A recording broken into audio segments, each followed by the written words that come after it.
No ano 1605 publicouse a inmortal obra O enxenioso fidalgo Don Quixote da Mancha, grazas ao mecenazgo do Duque de Béjar. O novelista adicou a súa obra ao Duque de Béjar.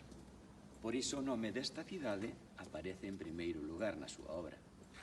E dende aquí, dende esta praza Martín Mateus de Béjar, con estes dous amigos, Don Quixote e Sancho Panza, e tendo ao fondo o Teatro Cervantes, un dos teatros máis antigos de España, quero mandar os meus parabéns ao Tamén Len por cumprir eses 100